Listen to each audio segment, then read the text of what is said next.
Hello and welcome everyone to Hit the Bricks. Everything that's interesting about Guthrie, Oklahoma. Chris, I've missed you.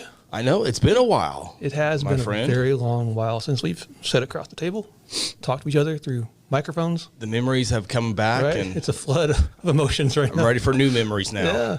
And we're here with friend of the podcast, I think the unofficial winner of the most interview.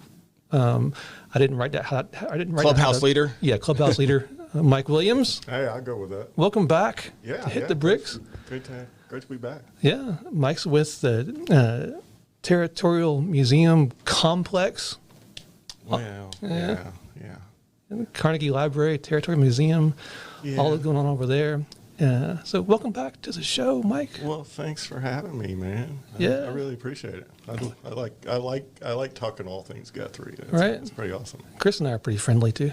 Oh yeah. You guys are nice. Yeah. I mean, you got coffee here, so. Yep, coffee. So if you hear us slurping, we're just Yeah. Intaking. slurping down some coffee on a rainy day. One of the 3 rainy days we have throughout the year. Is this like good coffee or is this like? This is just the bare bones, like free office coffee. So, Oh man. apologies to our fine coffee shops. I know in we need Guthrie. sponsorship. Right, we'll get to work on that. Yeah. So this is a special Veterans Day episode. We're here celebrating Veterans Day, and we brought Mike in to chat with us about a pretty cool historical figure in Guthrie, Oklahoma. It's kind of going to tie in some history about an interesting fellow for our Veterans Day episode. Mike, who are we here to talk about? We are here to talk about Oscar Upham. And Oscar Upham is a Medal of Honor winner from the Boxer Rebellion. And it's one of those things that not a lot of people know anything about. So Yeah, there's some pretty cool details with Oscar's story, but you kind of got to understand like a little bit of the trivia of history to understand why this dude was a pretty big deal. And the first thing I see was, 1871 and then died in 1949. He got to see a lot of history. That's a lot of cool stuff in Oklahoma, in Guthrie. Yeah. No, well, he takes part in some major events. So he lived through a lot of things, but he was an active participant in some of the really cool things that have happened in history of the United States. Yeah, that's a good point. So if he was born in 1871, died in 1949, the world got wacky during the course of his lifespan. Oh yeah, for sure. He rode a wagon out to. So start with that part. His dad or his entire family came through the land run. Yeah, I'm not 100% positive on that. If they were here when his dad made. Oh, if you don't know, stop the broadcast. Okay. We're done. But just kidding. Gotcha. But his dad made the land run. He claims land southwest of Guthrie. Just southwest. It's just right there on the edge of town, and so part of his claim becomes the West Guthrie Township. All right. So Guthrie is made up of 4 townships, and all right. So his spot was like west side of Guthrie. Yeah, west side of Guthrie. Cool. Yeah. And so he comes here. He comes in the land run. So this is one of those significant events in Oscar's life. He is a part of the land run. He's an 89er. Later in life they refer to him as an 89er. So, but his dad also, he was in the Civil War. He was part of the Ohio Cavalry. His unit would have participated in like the Battle of Gettysburg. Stuff like that. So these are people, and it's one of the things I've always tried to do at the museum is to point out that, the land run was a big deal in a lot of people's lives, but often it was not the biggest deal in their lives. It's like they lived all through these other events. For one, the Civil War, the Spanish-American War, their kids going off to World War I. There's a ton of things that go on. And to a lot of these people, that land run of 1889 was just another event in a long line of events. But it was a wild event. Like the whole land run thing is a pretty unique, weird way to like establish cities and a state pretty much. Well, yeah. I mean, the thing with it is that people have been trying to get that land open for like 10 years. And this is the last kind of easily farmable areas. All right.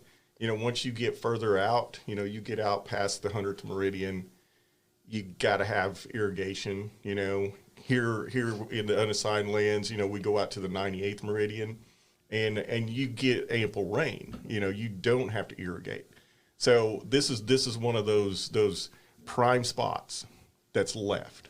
And so our boy Oscar is probably like a teenager. He's like 15. Yeah. So he was cognizant of everything that's going on around him. Yeah. So his family shows up in the west side of Guthrie. Mm-hmm. And then when he's about 1896, so he is about 25 years old, he joins the Marines. Yeah. And so what happens to him when he joins the Marines? Well, he joins the Marines in like Illinois. All right. So there's always been a little bit of discussion. It's like, well, what was he doing in Illinois? Did he go back home to Ohio, or had they moved on to Illinois? Why was he there? As someone who lived in Illinois for a short period of time, I asked the same question about myself. Yeah. Like, what was I doing there? I don't know. Yeah. Yeah. So anyway, that's where he joins up. Then he ends up in this place called Mare Island, which is in California. It's kind of outside of San Francisco, and gets assigned to the USS Oregon, which is a new battleship that's coming online. It's one of 3 new battleships that are coming online at the time. And I love the parts of history where you get to like kind of understand the context of stuff. Because when I think, 1896. My brain doesn't really think battleships. For some reason, my stupid history brain is still thinking like sailboats and nonsense. But it was like a legit like battleship that could just, mess some stuff up. Yeah. Yeah. No, yeah, exactly. That again, that's one of the problems that we've always had with interpreting the land run of 1889 and Guthrie in particular, is that so many people think that this is the Wild West. And it's really not. I mean, these are I don't want to say like cosmopolitan people, in a lot of cases, especially the ones coming to Guthrie. Real quick, we've got electric. They're working on telephones. It's just all of these modern things. You don't think horses, wagons, battleships. Yeah. Right. So our boy Oscar is on a battleship in San Francisco, the USS Oregon. Yep. Oregon. Okay. We're going to be Victorian right now. Oklahoma, Illinois, California, Illinois. We're all over the place so far. Hey, we're going on a trip around the world. Yeah. All right, and that's the coolest thing. One of the coolest things about Oscar's story is like he literally went around the world and back. Oh, yeah. Okay. Yeah. All right. So he's on the Oregon. They're in San Francisco, and what happens? Well, then and we're jumping ahead. We're jumping into the future from 1896. Be a good movie. Yeah. Series. So 1898 comes along. There is war clouds on the horizon. With Spain. The USS Maine blows up in Havana Harbor, and Cuba. Yep. Cuba. Yep. All right. So we're in Cuba. So anyway, the Oregon is stationed in the Pacific, and they know that the Department of the Navy knows that the biggest portion of this war is going to take place in Cuba, so they send the Oregon to be a part of the Atlantic Fleet, and so they have to sail all the way around South America, and then come up, to get to Cuba. Actually, they go to Key West first, but a little relaxation, a holiday. Yeah, exactly. Have some pina coladas before we head over and hit the hot tub and shooting cannons at people.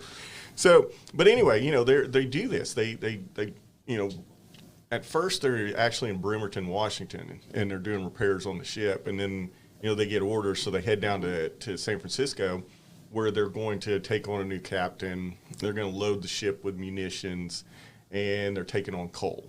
All right, and so this is a coal-powered battleship. Yeah. Yes. And so they take on the coal and they head out, and like I said, it takes them 66 days to go about 14,000 nautical miles, right? Yeah, so it wasn't like they got an email and then hopped on a plane and then they dropped down and started fighting a battle. Yeah, right. They're deployed, or whatever the right word is, and 66 days later they get where they're supposed to go, which is that's, it's 2 months. Yeah. So they're in Fort Lauderdale, Florida-ish? Yeah, kind of Fort Lauderdale-ish. Yeah, Okay. yeah. And so, they kind of rally out there, and then that fleet heads to Santiago Harbor. So they bottle up the Spanish fleet in Santiago Harbor, and then they just do a blockade. All right. So they're trying to hold the Spanish fleet, kind of like keep them in one place, basically. Yeah. They're in the harbor. Yeah. Okay. Because the harbor, there's like an inlet into the harbor, and then it opens up into this wide harbor, but it's a very narrow inlet, and it's kind of like the Golden Gate, in San Francisco. You got the Golden Gate, and it's narrow, and then it opens up into the the Big Bay, right? Same type of deal on a smaller scale. Got it. So the Oregon, and a bunch of other ships are kind of just standing guard there at the harbor. Yeah. They've got the Spanish fleet bottled up. The Spanish fleet cannot move. This is suspenseful. Yeah. This is exciting. They're ineffective. They could possibly just like sail into the harbor and catch them in their docks, which is kind of what happened in Manila Bay, during the Spanish-American War. So Admiral Dewey, sails into Manila Bay, catches the Spanish off guard, and sinks the fleet. So anyway, this is what they're doing. These are just typical tactics. But on July the 3rd, the Spanish make a run for it. All right, so they're like, we're getting out of here. Yeah, we're getting out of here. No. There's nothing we can do. Now, the day before, a couple of days before, is Theodore Roosevelt and the Rough Riders charging up San Juan Hill. So they have basically kind of maneuvered the Spanish into a position where it's untenable for them now. And the Spanish fleet's like, all right, we're gone. And so San Juan Hill is one of the moments of Roosevelt's life. Oh yeah. Yeah. So we're right there in the middle of that. Teddy and the Rough Riders doing their thing in Cuba, and now we've got Oscar and the blockade ships out in the harbor while Roosevelt is doing what he does. Right. They're on charging a hill and stuff. Yeah, exactly. Okay, this is a good story. I like it. Yeah, these are the Marines that are on these ships. These are the guys that took Guantanamo. All right. So, okay. So same thing. It was just a month or so earlier they got off the ship and they occupied where now Guantanamo Bay. And, that's why we have that possession. Yeah, our relationship with Cuba has been an interesting one for a long time. Yeah, for a long time. And but yeah, I mean, a lot of that has to, it all comes into play, because what we're looking at here is the start of what's known as American imperialism. All right. This is when we stretch outside of the borders of the continental United States. We come onto the world stage as a player. You talk about battleships and all that kind of stuff. That is to project, our influence on events elsewhere. So before the United States puts on their big kid imperial pants, the Spanish are breaking through the blockade. They're in the harbor. And so what does Oscar and his buddies have to do at that point? Well, okay. And one of the stories that's popped up about Oscar Upham is that he shot the first shot of the Spanish-American War. What? Yeah. Now, it's not true. Oh. You and your facts. I know. It's like I don't know what it is. Why this guy's life is not good enough that he has to be the first guy to shoot. Wait, so we know that it's not true, or it's like we haven't verified it? They have bullet analysis, or we know it's not true. Okay, we know it's. We not just true. know. We just know. Because like I said, I've already talked about the Battle of Manila. Manila Bay. That happens well before the Battle of Santiago. Now, how can Oscar Upham shoot the first shot of the war when Theodore Roosevelt had already charged up San Juan Hill. Okay, point taken. Okay, so, but we do know for sure that his gun on the ship, the gun he was assigned to, shot the very first shot of the Battle of Santiago. All right, okay, that's pretty cool. We know that's true. Cool enough. Okay, yeah, his exactly. area. Yeah, exactly. I mean, it's like, but this is just how. Way to save the podcast, Mike. Yeah, thanks. I know. No. This is just how these things, morph over time. You go from our gun shot the very first shot of this battle to the whole war. Yeah, and we've talked about this before, like how little bits of history get changed. Yeah. And exaggerated, depending on what newspaper was covering it. Yeah. So it's gotten a lot better over the time, though, Justin. We don't have that issue anymore. Yeah, right. That never happens anymore. Never happens anymore. Yeah. Says the journalist.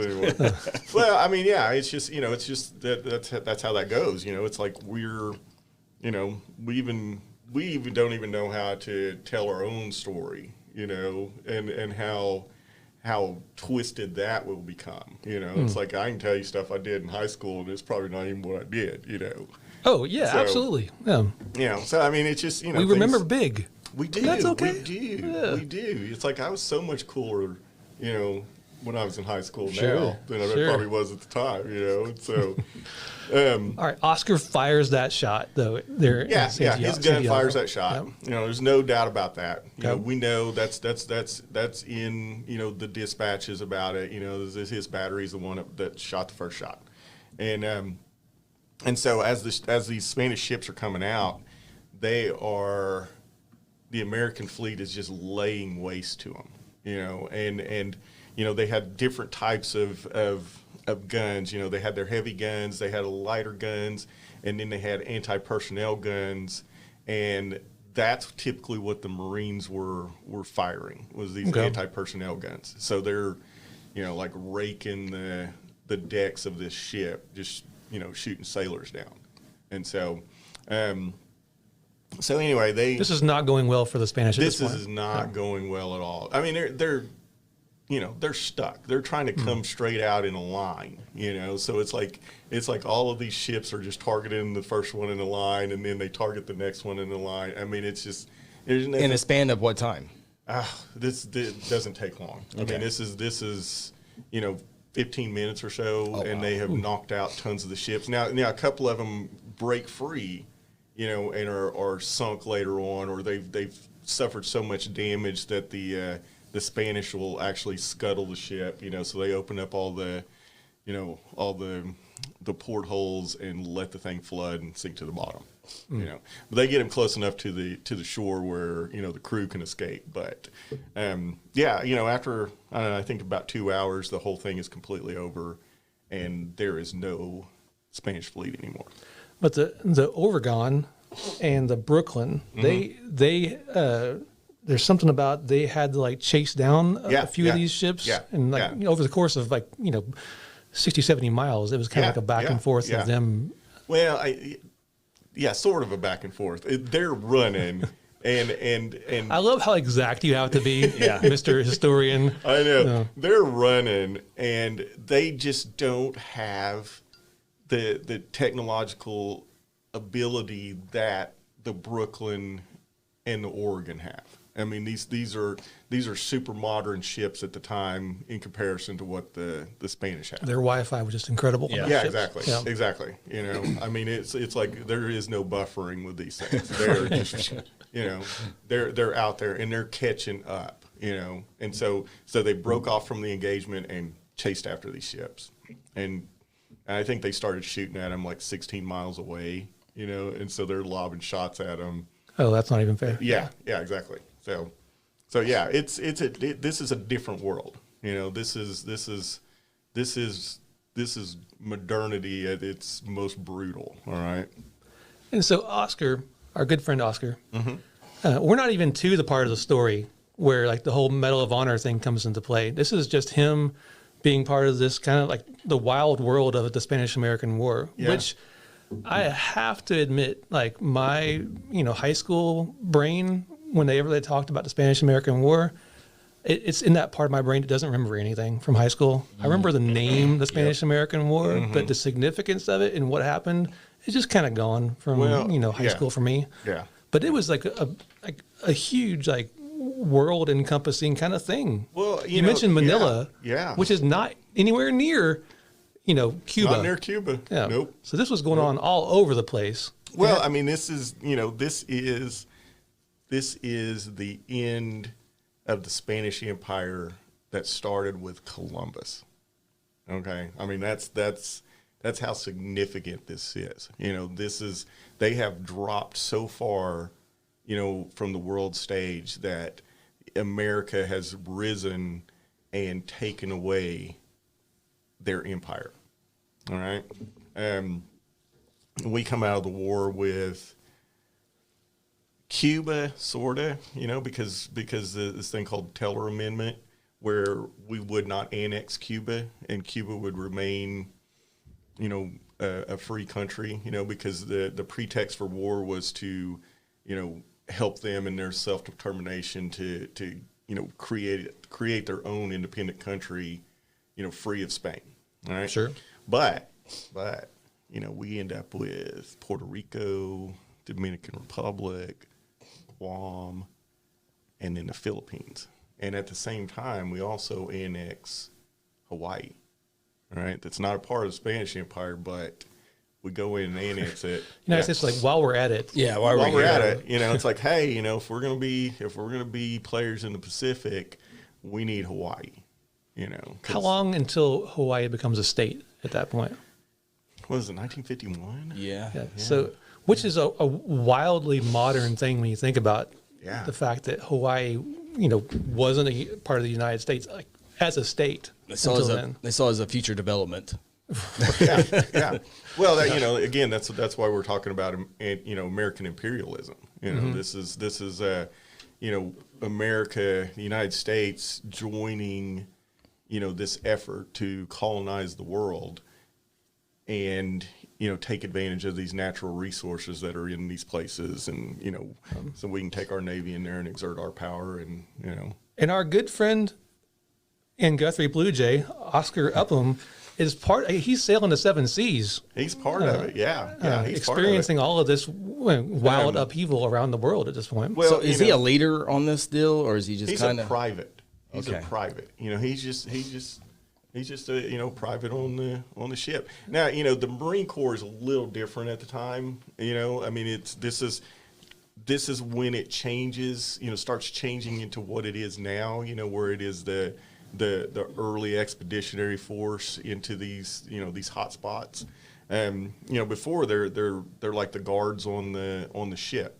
So if so they're in a battle and the bad guys are trying to board the ship, they're the guys fighting them off.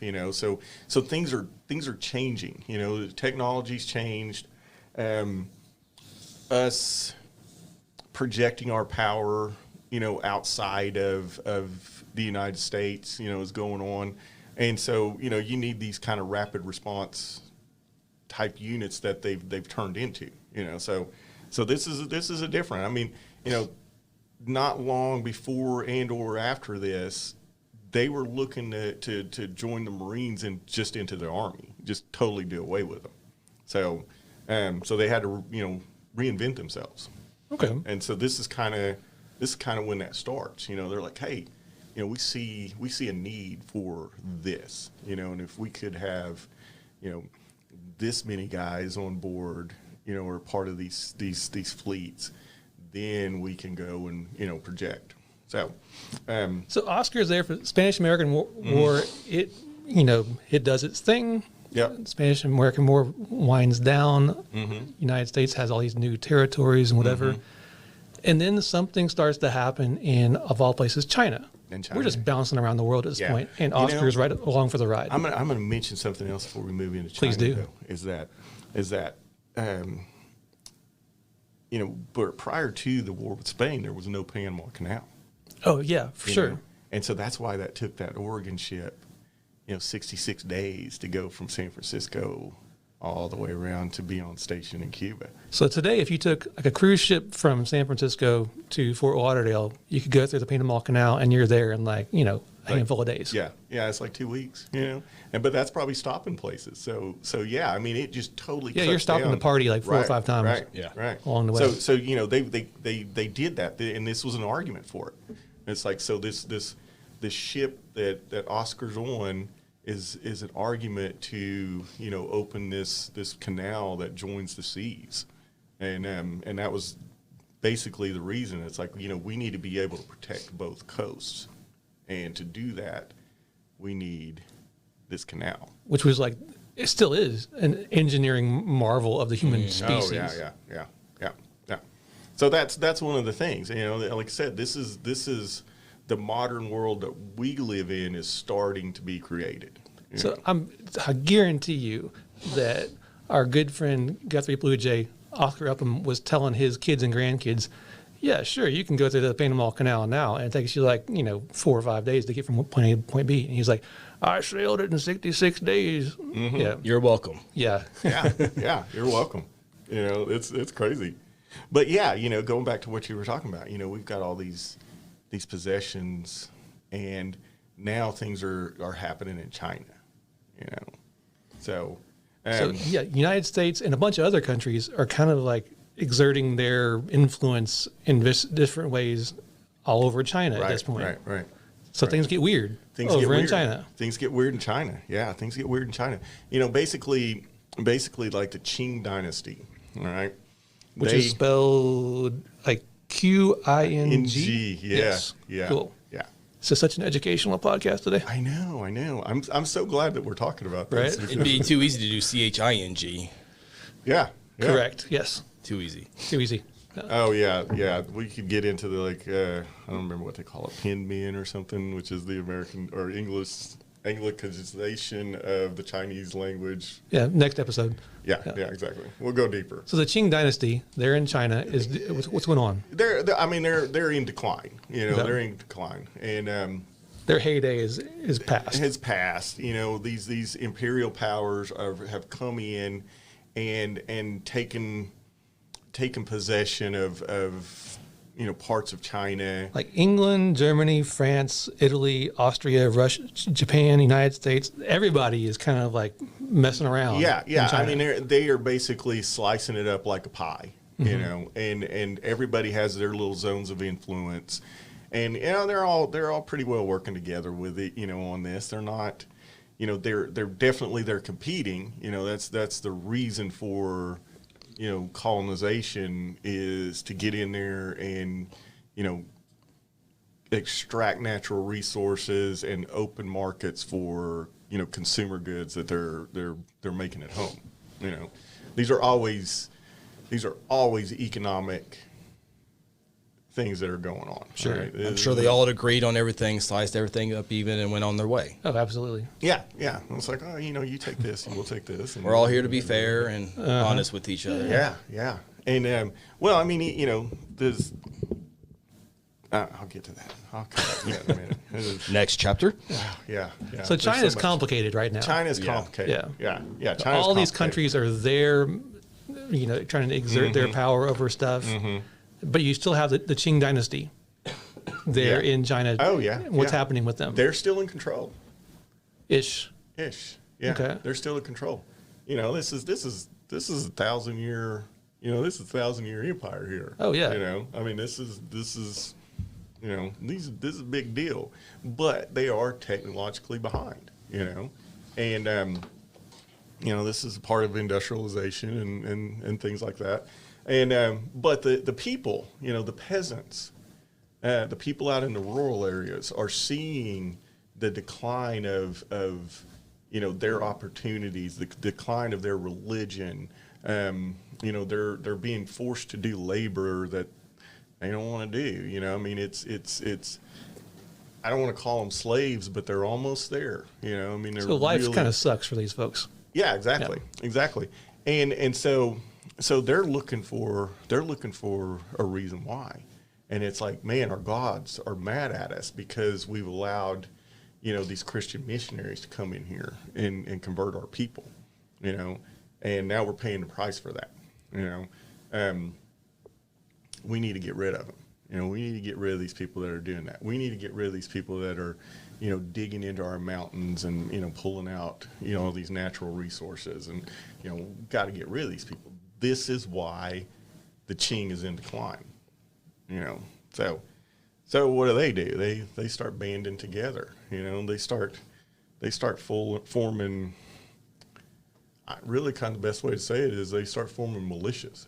All right. And this is the Boxer Rebellion. This is the Boxer Rebellion. Yeah. Which is another one of those like history lessons from high school. I remember like the phrase, the Boxer Rebellion, but in my brain I'm like, I don't remember even what part of the planet this occurred on. I just remember the name because it kind of sounds cool. Yeah. It's like the coolest. It really is the coolest name. Yeah, you just think of like Rocky Balboa like leading like a revolutionary force, which was not what this was. But honestly, it kind of was. Oh, good. Look at you. Yeah, it kind of was. Poet didn't even know it. Yeah. They'd kind of, and you. Oh, what is it? The Boxers, I think it's on here. Yeah, united in righteousness. Okay, this is what they were, kind of the interpretation of what they were calling themselves. But these were different groups. I mean, they weren't like, extremely cohesive, with some sort of national organization that's leading them. These are little pockets. It's like just a peasant uprising kind of deal. It's just a peasant uprising, yeah. And so then they're hearing about, the people in this town over here, they rose up and they went to the mission and they, attacked the mission and then beheaded the missionaries. And we should do that. Wow. Like, let's get rid of these people. No, this is brutal. I mean, this is extremely brutal. And it was a religious war, and it was an economic war, and it was a war of conquest, and it was a war of survival. And it's brutal enough to where, like, all those nations that we talked about a few seconds ago, they're kind of like ambassadors or foreign officials. They're freaking out, right? Yeah. Oh, yeah. They're freaking out. They're freaking out because it's like they can't move about Peking, which is Beijing. All right, they can't. But at the time, it's Peking. They can't move about. Yeah, I knew that. Yeah, they cannot move about without being harassed by these Boxers, and to the point where right before they really come in and surround the legation quarter. All right, so when I say legation quarter, this is where the embassies of all these Western countries are. So it's like kind of like a neighborhood of all the foreign embassies there in Peking. Yeah. And so days, maybe it was the day of or the day before, the German ambassador is moving, between point A and point B, and the Boxers come in and attack him and kill him. Yikes. All right. And so they're not they're scared for a good reason.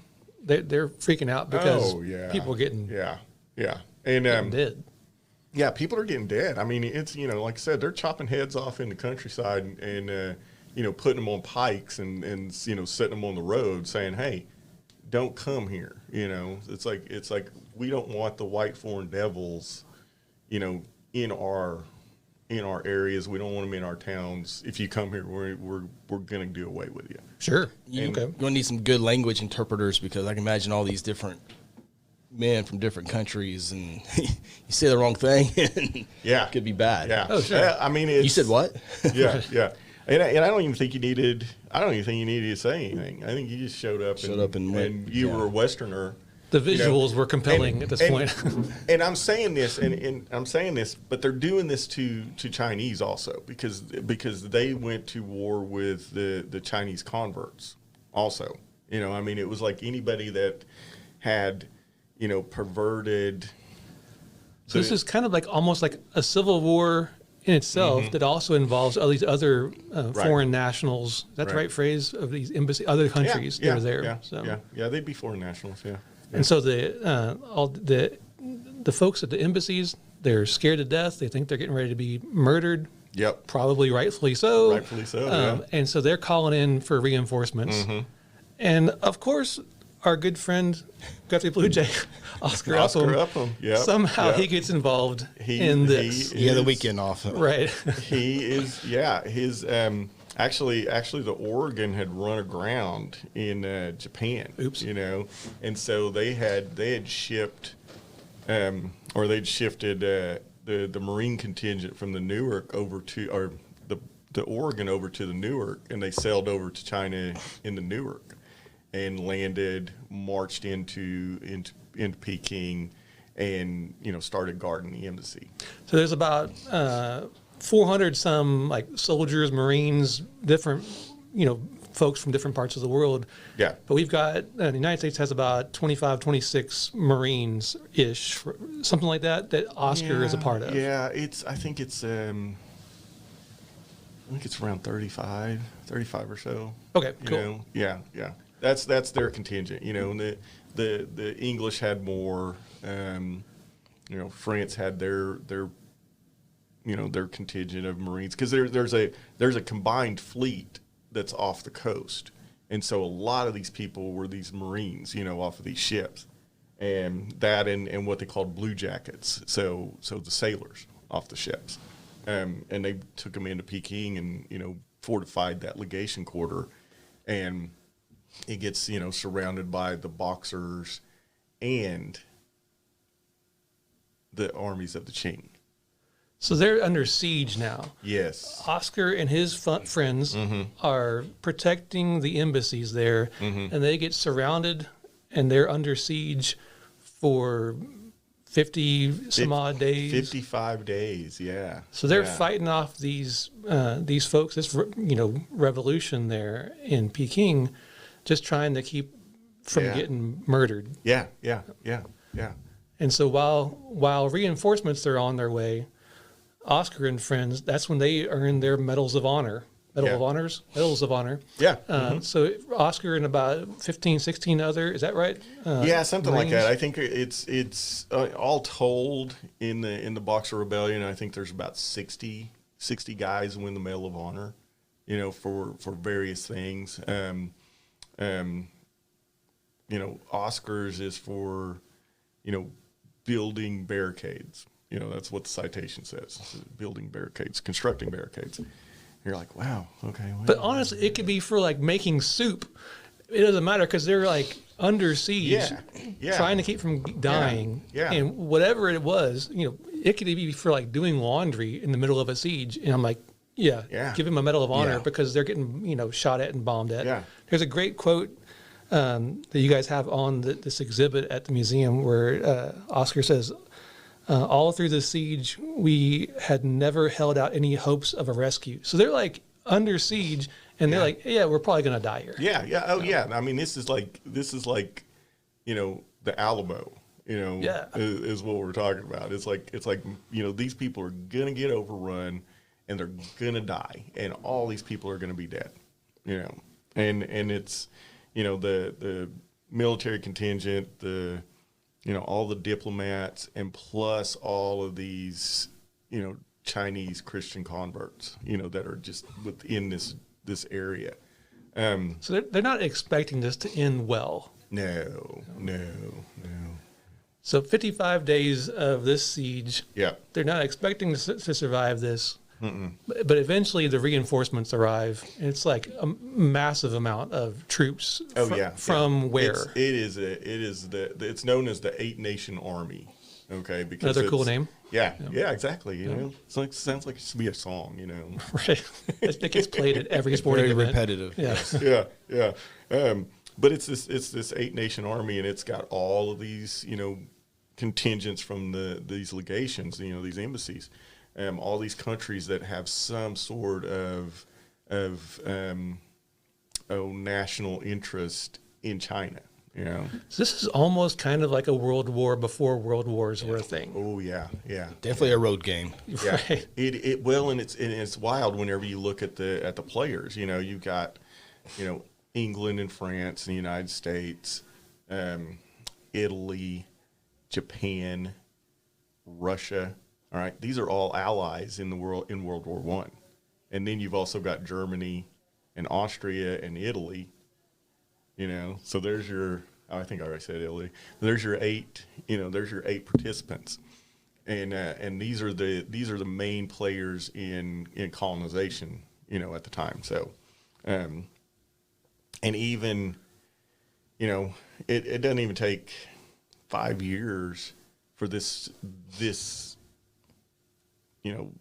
alliance between these nations to break down, and 5 years later, Japan and Russia are at war, and a little bit later, like I said, World War I, these have changed sides, and, now they're fighting against each other. And, things just keep getting weirder and weirder for like the next 50 years. Yeah, they just get weirder and weirder. Nothing goes well. This is kind of when, Japan starts, as a power. World War, they beat the Russians, so they annex territory there. They've already got this territory in China that, they're annexing. World War I comes along, and, they occupy German possessions in Asia, and kind of kick them out, because they're on the right side. Even World War II, you go to World War II, and one of the reasons that Japan is giving for invading China in 1932 is that they haven't made their indemnity payments from the Boxer Rebellion. They kept receipts on that stuff. Heck yeah, man. Heck yeah. Tax season. Yeah, right? yeah. Because, if you lose, you pay, Sure. So Oscar is there for all this, and he survives the 55-day siege at the embassies there. He gets the Medal of Honor, which is a big deal. Yeah, that's not like some gift certificate to Chili's that they hand out after something. It's a legit big deal medal. Yeah, this is. I mean, it's the highest award that somebody in the military can receive. You can't get any better than this. So Oscar is discharged from the Marines with his Medal of Honor. Not too long after 1901. Yeah. Comes back to Guthrie. And I think there was a stop in Ohio for a little bit. Why not? Yeah. At another state. And then back to Guthrie, and he lives out his life here, and has a whole career at the post office with the here. Postal Service. Yeah. So was he like was he the postmaster or? I think eventually he climbs the ladder. He had his resume, the medal, just wear it. Right. Yeah. If I was, which I was, if I had a Medal of Honor, I'd be finding all kinds of ways just to work that into casual conversation while I'm stamping things. So what year was the post office built here in Guthrie? Oh God, you'd have to ask me that. I don't remember. But he was, if he died in 1940 something, 49. he saw the different iterations of the post office here in downtown. Yeah, that's what I was going to ask. Yeah. Well, I mean, he's whenever they're in 1939 when they're developing the 89ers parade and stuff, he's part of it. He's one of those original characters. It's like, hey, we need to. It's the 50th anniversary of the Land Run. We need to celebrate this. So every 89ers Day, you're seeing part of his work. I mean, that's one of the things he was a part of. He was one of the first people on a committee that did like a whole lot of work every single year. Yeah. Which is a tradition that has not changed. Yeah. Maybe that's a blessing, and maybe it's. And so he lived out his life here in Guthrie, working for the post office. When he passed away, he's buried here in Guthrie. Yeah, Summit View. Summit View. Yeah, Summit View. The characters that are buried out at that cemetery, it's an interesting place. Yeah, it really is. And Oscar's story kind of just adds to the lore. It really does. Yeah, it really does. I mean, it's to me, it's probably one of the better stories. That's out there. I mean, and there's other people, and we just haven't gotten to them yet. It's like I said at the start of this. It's like I want to, show these things that these people did that weren't the Land Run of 1889.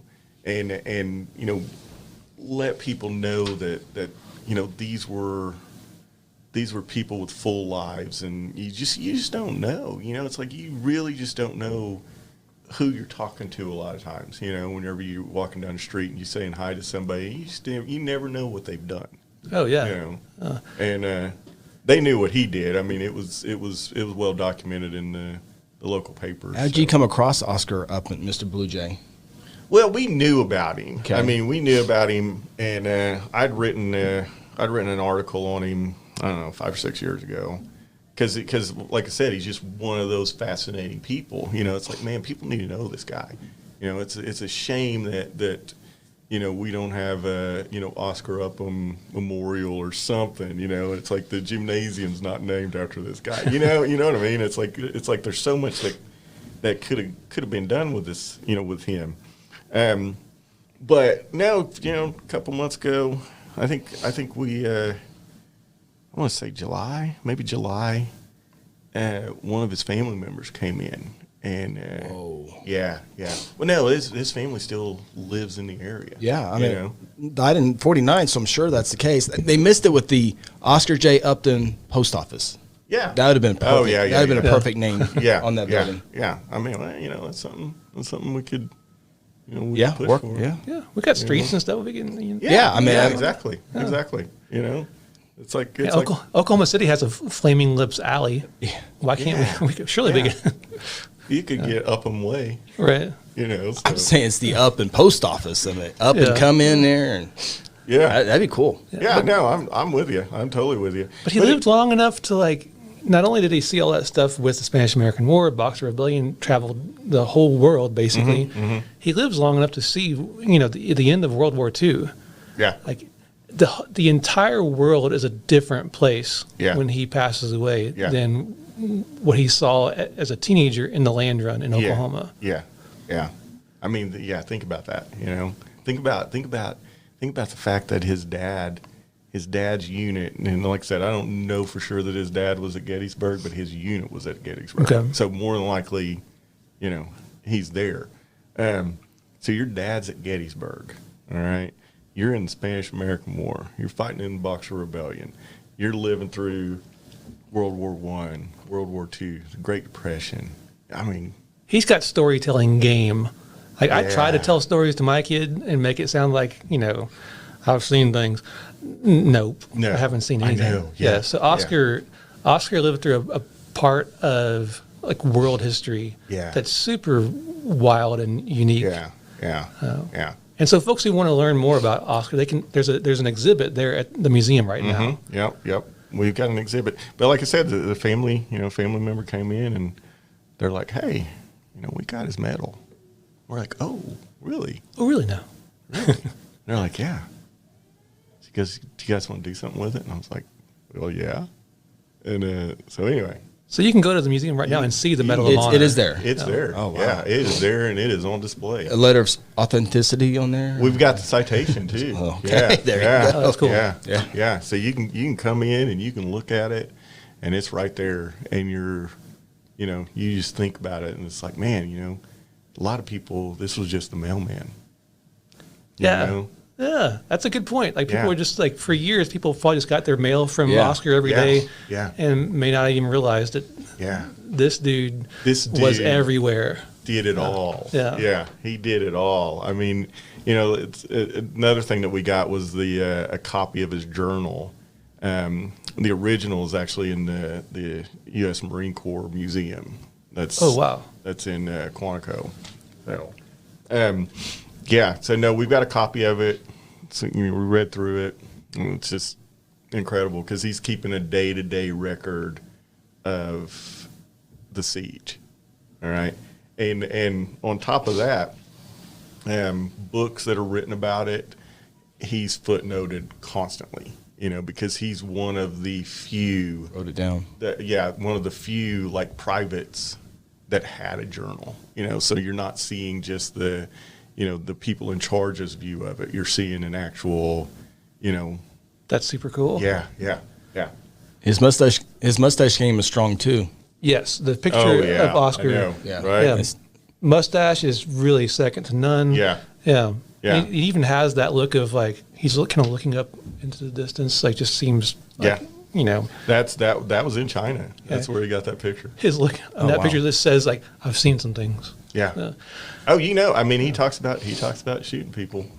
Yeah, he does. He does. All right, then. He talks about the Chinese building barricades with the bodies of their own dead. I imagine that would stick out on your day to day. Yeah. Put that on your resume. Yeah. All right, so go by the museum, check out this exhibit about Guthrie, Oklahoma's Oscar J. Upham. It's a pretty remarkable story, a great story for this Veterans Day. So real quick, thanks to all the veterans on Veterans Day. Thanks for your service. Yep. And that's a pretty cool thing to learn about Guthrie and one of our interesting historical figures. So is the medal on loan for short term, or is it? I think we're going to have it for about a year. You better get there. Get there.